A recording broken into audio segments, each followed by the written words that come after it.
see and hearing. Wow.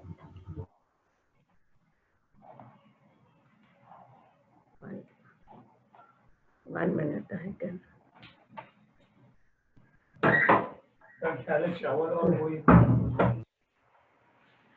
So, what I thought, and today I would like to give a general, introduction, because many students are so confused why they are doing research, how do they go about it, and how will they, answer many of the questions which they have to deal with.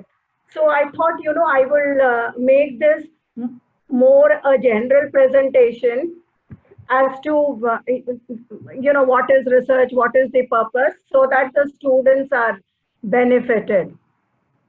Now, research we define as a human activity which is based on intellectual application in the investigation of matter.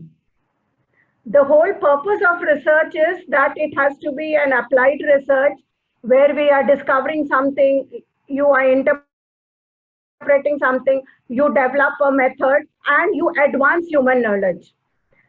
It is very, exercise is, by researching a certain topic, that it makes you think critically about that topic. You are able to coherently express your understanding, analyze and conclude, so that, others can also get benefit out of it. Now, research can be driven by curiosity. It contributes to knowledge and its understanding. It also highlights and helps solving economic and social problems. It is also there for your own self-development. And any discipline that needs to establish itself in the academia, it has to focus on research.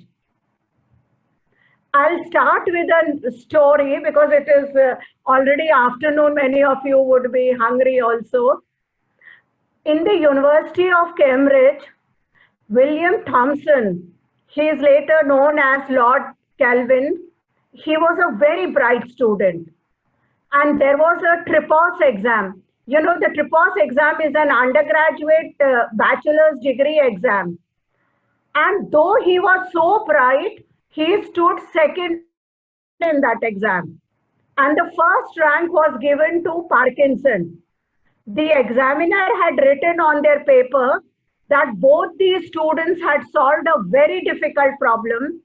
Their solutions were almost similar, but he suspected them of copying. And he called both these students to him. So when, Parkinson's went to the professor, he said, "Sir, I go to the library every day to read a lot of research papers. And I found a paper which was written by an anonymous writer. And I wrote that paper for my exam." And then Thomson answered saying, "Sir, it was I who is the anonymous writer." Now, it is very interesting that the examiner did not give first rank to Thomson. He still gave the first rank to Parkinson's because he said that, look, Parkinson's is a person who's going to the library. He is reading so much more.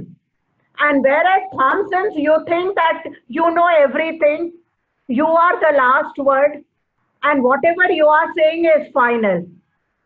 So, later on, Thomson became a big name in physics.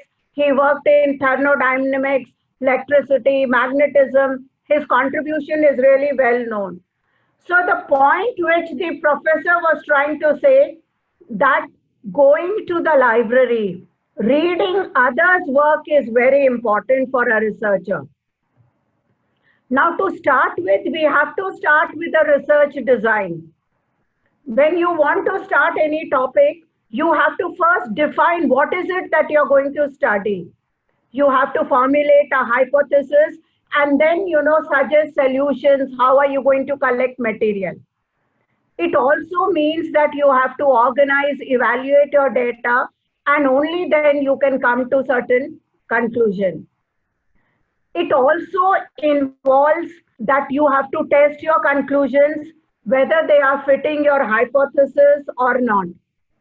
So, why we are doing research? One, to develop new theories, develop new concepts, to study the unknown phenomena, to have an analytical study. It helps us to solve problems. It also helps us to develop knowledge, classification of data, and also welfare of humanity. There has to be a lot of motivation behind research.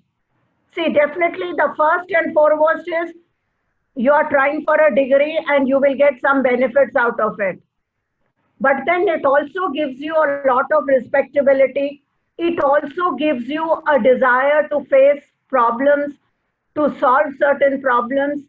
And it also gives you an intellectual joy of doing something creative. And there is also a desire to be of service to humanity. It is also there because you are curious about new things. Research can be a career for students. It is a source of livelihood for professionals. It is also an outlook for new ideas, philosophers, thinkers. And it is the generalization of new theories, intellectuals, and analysis. There are three concepts which we have to understand. What is method, methodology, and epistemology? Now, all of them are interconnected, but then they are also very distinct terms. See, method is the tool and technique which we use to gather evidence and data. It is, you can have a method of qualitative data collection, you can have a quantitative data collection.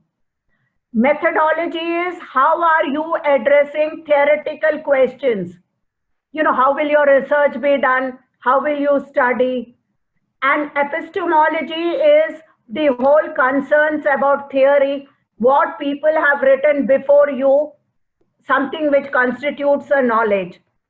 And how is it that you are adding to this knowledge? So we have to be very clear on these three concepts: methods, methodology, and epistemology. I already mentioned that there are two research techniques. Qualitative research is the whole strategic, it includes ethnographic, field work, participants' observations, and it can be content analysis. You can get this through interviews, through oral histories. And quantitative is something which, you administer a questionnaire, you have a survey, you study different variables, and then come to conclusions between the various social factors. Now, why is it historical research is important? See, definitely everything that has to be recaptured and relocated, it has to be within the general framework of history. And therefore, we have to respect the unity of history, which is also the history of life. It is always said that who controls the past controls the future, and who controls the present also controls the past. So, historical knowledge is something, how we look at what has been done in the past and how do we present it to the present and future generation. See, each age has a particular concept of a past. How we write history in our own times. Now, there are a lot of tensions when we are doing research. What is it? Is history only of facts? Is it interpretation? Is it just a myth? How are we understanding ideals? Through objectivity, through subjectivity? Is the past something which is unchangeable? It can be changed? And what is the whole purpose for which a historian is doing research? Are we there just to record, to describe, to understand what happened? and draw certain lessons from that. So now, how do we understand the historical method? First step is you have to develop a paperwork of management system. See, historical research is nothing but management. You have to manage your data, you have to interpret your data. So then after that, you have to select a topic on which you will collect. You have to read the background, the historical context of that. Then you can narrow your topic, gather more information. Then you analyze your sources and how it is significant, and then you develop your thesis. Now, what is historiography? In order to do any historical work, we need to first get a topic and then understand what is written on that topic. How have historians argued what has happened, why it happened, and then, what are the influences that were there on these historians? What was the social, economic, political setting of that period? Is there a need to do more work in this area? So therefore, a quick definition of historiography is the history of history of any given topic. Now, the sources of historical research would be our libraries. It could be special collection. It could be through museums. And it could also be archives.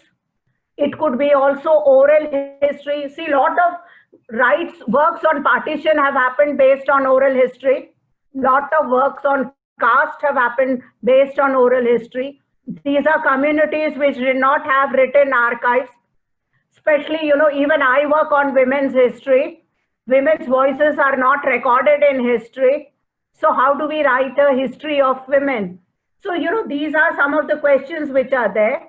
We also have to understand traditional information which has been handed down to us and how we communicate in different cultures. I have already explained this to you, that first you need to identify a topic, then you need to collect information, and then you develop a hypothesis. Then you organize your evidence. You have to be analytical in what you are doing and then make conclusion. These are the steps in doing a thesis or doing any historical research. Now, how do you approach a material which you have collected? What is the long-term goal? How are you currently reading that material? Are there local specialists, academics, archivists, curators who can advise you? Do you have sufficient time to master the required methods? Generate an interpretation, review those documents. And you also need to know when and first this publication appeared, which was written about that issue later on. What are the specific cultural, institutional, and historical context? Now, another very important thing is, how do you frame a title? You have to choose a very right kind of a title, because, the title is like a face. And then you kind of, with the title, a lot of things get clear. There are two kinds of styles one can use to develop a title. A title can be a descriptive title. The effect of war on the economy of 18th century Mysore. Or it could also be based on your conclusion. War destabilizes Mysore's economy. The whole economy was destroyed because of war. And especially in research, especially when you're doing a PhD, more than conclusive titles, we prefer descriptive titles. Your thesis has to be descriptive. Your title has to be descriptive as to what it is explaining. Now, how do you look at a research topic? You have to first analyze a difference between doing a thesis and taking a topic for a research paper. See, thesis is a long time goal, and whereas the paper would be something which is limited. And you have to, you'll be spending a lot of time in a thesis. A research paper does not require you to search so much time. So a research paper is a topic of a wider notion. It presents an area of investigation. How do we understand a hypothesis? See, an argument or an assumption about relations between different variables. It is an educated guess based on certain observation. It could be a rational explanation of a single event. It could be based on your observation, what you have seen. So most hypotheses can support or refute or something which you have observed. And a problem is something, where you have a certain expectation and there is a reality. And the investigator wants to look into this area. So therefore, once you identify a problem, you are looking into it, it will lead you to problem solving. Now, there has to be a justification as to what you are, justifying. The researcher should ask himself or herself, first question, why is it that what you are studying is important? Unless you answer that question, no research will have any meaning. Can you really justify the problem of research? And how can you convince others that what you are studying is important? So, once you choose a title, you have to make these justifications. So, I'll just sum up how title is important, what is a problem, how do you look at a research problem, how do you define a research problem, and how do you justify a title. Now, I'll go to the next step. We have to understand the difference between a concept and a construct. A concept is an idea which is expressed so that, you can have a definition. It can be a general idea concerning the nature of something. A concept provides a kind of order to that empirical phenomena.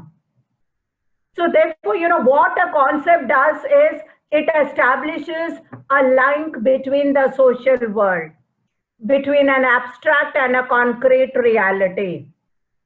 So an abstract can move, it can move from reality to, it can be highly selective.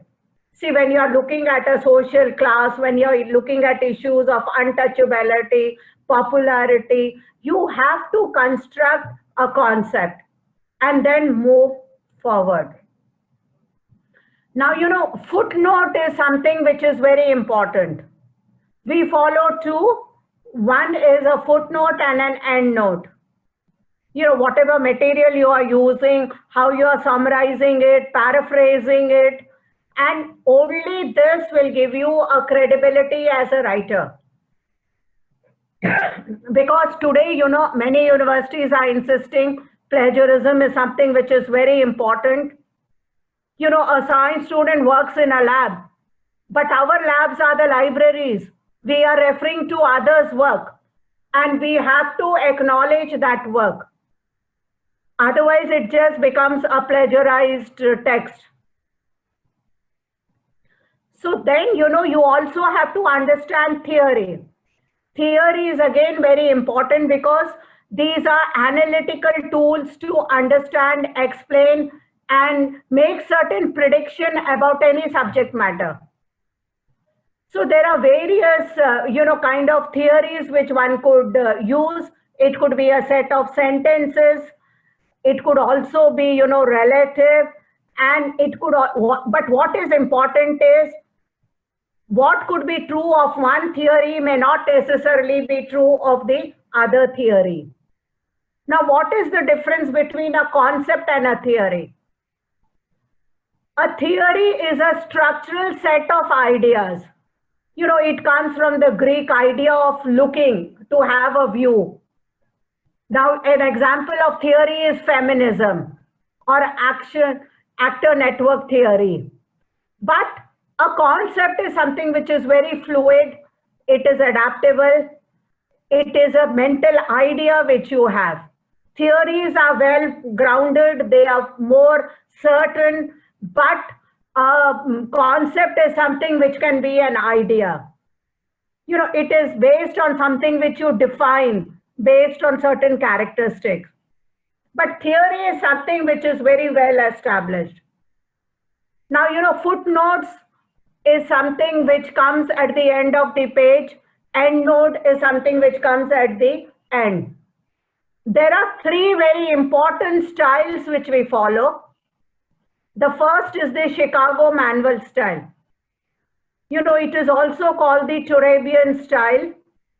It is one of the oldest styles of footnoting. It started in 1906 and it was created by Kate L. Turabian. So it is also called the Turabian style. And what they do is, you know, it can make the text more readable, and it follows a system of, you know, where you have notes and biographies and details. The second is an MLA style, where you are, you know, it's called the Modern Language Association. We use Chicago Manual style more in history, but MLA style is used more in language, arts, cultural studies, humanities discipline. And it can be a brief in-text citation, or it could also be work cited towards the end of the work. The third style is the APA style, which is called the American Psychological Association. And mostly social sciences are using it, psychology, anthropology, sociology. So in this, you have an author, year published. So it is also called the author date style of referencing. And at the end of the research paper or thesis, you arrange in an alphabetical order all the list of works that you have used. So, okay, I hope by now the styles are clear. Why is it that we have to study the historical method? You know, Heraclitus said that you cannot step into the same river twice. And like a river, social life is never static. It can never be fixed. It is continuously changing. It is always in motion. And therefore, you know, since society is changing so much, historical method becomes very important. It is, you know, regarded as something which is the basis for any kind of social sciences. And historical methods become very important. See, one, you have the macro social history theories and methods. And according to Thaddeus Coppola, it is, you know, historical sociologists have studied. They ask questions about social structure and processes. They address certain processes over time. They also, you know, focus on interplay of meaningful actions and structures. And it also highlights various kinds of social change. So, you know, you can have a macro view of social history, how it is changing over a period of time. And this is something which is of very important when we are talking of the historical method. Now, in the second wave of historical sociologists, where, you know, they were talking about the relationship between social classes and state, rather than just studying a society, we moved into social classes and state. We were focusing on the dynamics of state formation. You were looking at politics, economic structures, how did revolution bring about a change. So, you know, what the second wave did was it combined political, economic, and analytical structures in sociology. And this, you know, my earlier speaker was also talking a lot about cultural aspect. This is called the cultural turn. And we find, there were a lot of new identities which emerged in this period. People started studying non-class based social identities such as ethnicity, gender, sexuality. And now, the third development is you develop a new understanding of cultural history. How do you understand time? How do you look at, the whole force of time moving in a linear direction? Does it provide a framework for the study of society? Are events socially constructed or culturally constructed? And we have this whole skepticism about how do you look at past? How were things there? Can the past be something which was fixed? Is it a narrative which we are creating through our historical records? And now you have a new theory called the postmodernism, where, whereas traditionally historical methods were more rooted in empiricism, we were looking at facts, evidence, sources. Now, more importance is given into interpretation. How do you interpret those truths? What is the commonsensical view about the historical method? And the whole cultural turn, there has been a lot of argument, lot of research, what is real, what is objective. Now, when we come to sources, history always has a hierarchy. We think that primary sources are original sources, which are very important. And they are the ones who are of great interest. We also divide the primary sources into published, unpublished. But then secondary sources are also important, because what have historians written about that past? How have they interpreted that past? Historians have always given a lot of importance to primary sources. But those of us who work in women's history, I have just recently, I have published a book. It has come out in 2020 from Cambridge University Scholars Publishing, and it is called Divine Sounds from the Heart. See, this is looking at women's voices from 12th century to 17th century. See, women are never part of any archives. They are never part of any historical memory. All this is an oral literature. They were never, many of these women bhaktas who were there, they were not patronized by any king. They didn't have any followers. So how do I get my sources? How is it that, I can get primary sources when their voices are totally absent? So we have to really look at other ways of collecting material and other ways of writing sources. So, this traditional division between that the primary sources are sacrosanct. After all, the primary source is also written by someone. This is something which we need to question. Now, when we look at records, you can have written documents, temple records, state records, government records. There could be diaries, autobiographies, memories. It could be novels, creation, newspapers. Now, how do you approach your sources? We can have two kinds of approaches. One is a source-oriented approach, and second is a problem-oriented approach. Because the sources are going to be so huge, it becomes unmanageable over a time. Many a time the sources are mute. How do you make the sources speak? So you have to really, look at whether you are looking at the source or whether you are looking at it as a problem. The source-oriented approach may again lead to a lot of jumbling of data, but it will narrow down your meaningful body of evidence. The researcher can have a lot of theoretical assumptions.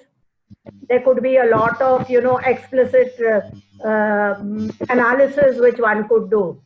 The problem-oriented approach is, again, it is very difficult to tell in advance that which source will be relevant, which will not be relevant. Sometimes many of the sources may prove to be very disappointing.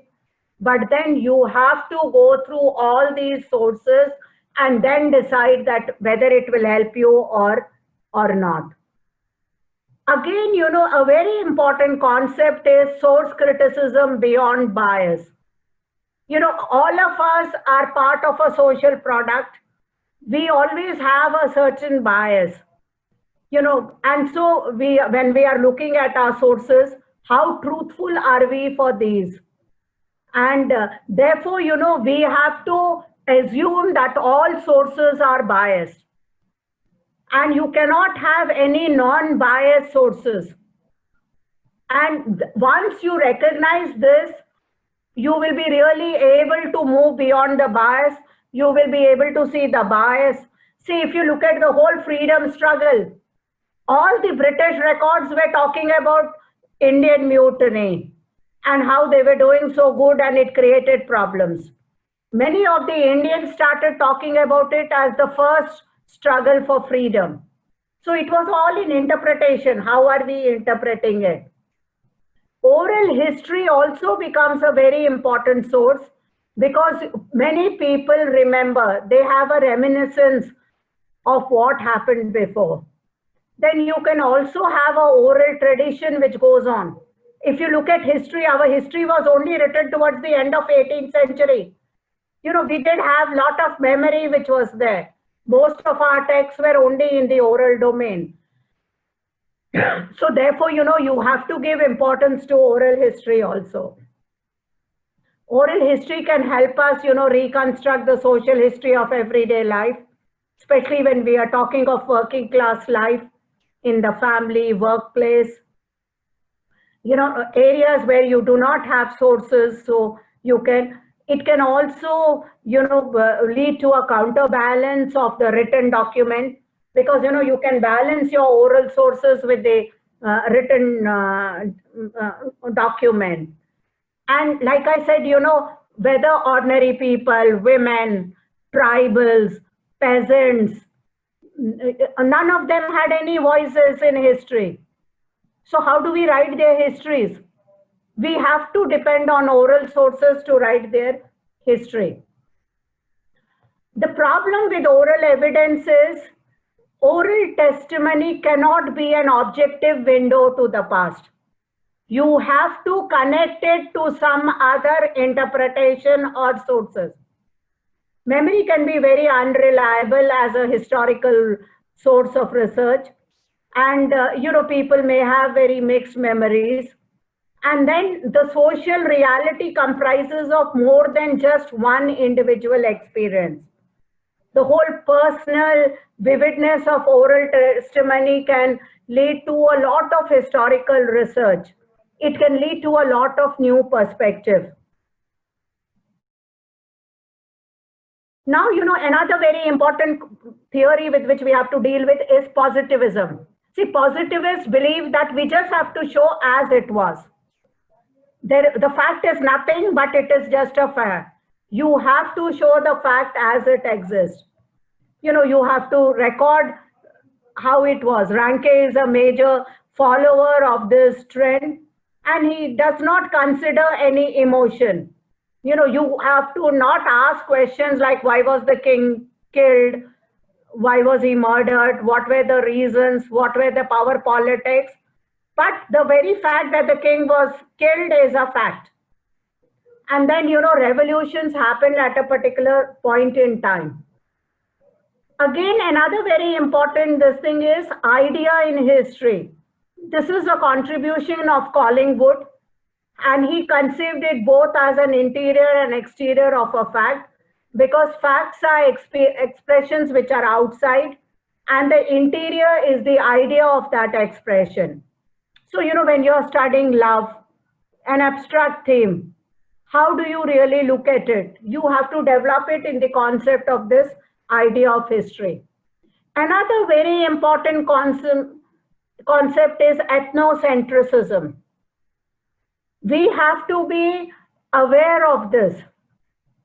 We always evaluate our civilization based on our own experiences, our own culture.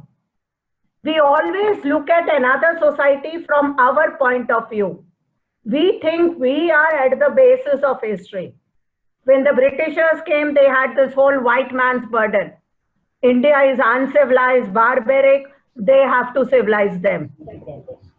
And so, anthrocentricism is a very important concept. Teleology is again something, you have to look at any philosophical account. What is the final causes exist? Just as the grand narratives like Marxism, Darwinism, a lot of people believe in teleology. Both ethnocentrism and teleology is found in writings, but we have to really identify these, become aware of these, and then go beyond these. Excuse me, ma'am. Yeah. Can you see? Yes, ma'am, I can see. Is it possible to wind up? Yeah, I'm just kind of confused. 5 minutes. So, okay. So, Marxists, I won't go into detail because a lot of discussion has taken place, and there is a lot of discussion on base and superstructure. Now, there are different kinds of Marxism. They talk of primitive culturalism, slave, feudal, capitalism, socialism. Then, how do you understand classical Marxism and Althusian Marxism? I will not go into Annal School because my earlier speaker mentioned a lot about the Annal School. You have some important personalities like Marc Bloch, Braudel, Lucien Febvre, and Georges Duby who have contributed a lot. Another very important concept is this whole history from below. How do you really shift the role of classes to masses? What is the critical moment when this discharge takes place? How can we focus on peasants, laborers, etc.? Again, feminist history is reading history from a feminist perspective. It is not the same as history of feminism. Feminism is an idea which is there, but when you are writing feminist history, you view the same sources from a feminist point of view. There are lots of problems in feminist historiography also because we do not get a clear picture. You always have women who are looked upon. They are not, they are always subjective, objective of research. They have never been as such important. Post-narrative modernism is also important because it says that it ends these grand narratives. There cannot be one single center, but there are multiple centers of power. And ethnomedicine, etc., use this approach. Foucault talks a lot about power relationship, how do you understand regimes, power structures, etc. Today, we are talking a lot about hypertext. We are using computers, text, sound, images. How can, the reader can go anywhere. The whole internal hierarchy between reader and text is subverted in this. So today, you still have proponents of big history. David Christian was very important. They were looking at the long span of history for 1,000 years. How did people's movement come about? How did ecological collapse come? So therefore, I will conclude by saying that the very process of learning and understanding the background of any chosen field is something very important. It offers us a different insight. And once you understand it, it will help you to organize, your whole current trends, look at future possibility. So the historical research method is something which is very important. It can go a long way in creating new knowledge. See, history is a very dynamic discipline. It is not a definite discipline that has happened. History is as much about present as it is about past. There is a continuous dialogue which is happening, an internal dialogue which is happening, and this is something which is very important. These are some of the bibliographies that I have. Those of you who are interested can look at some of these writings. Thank you.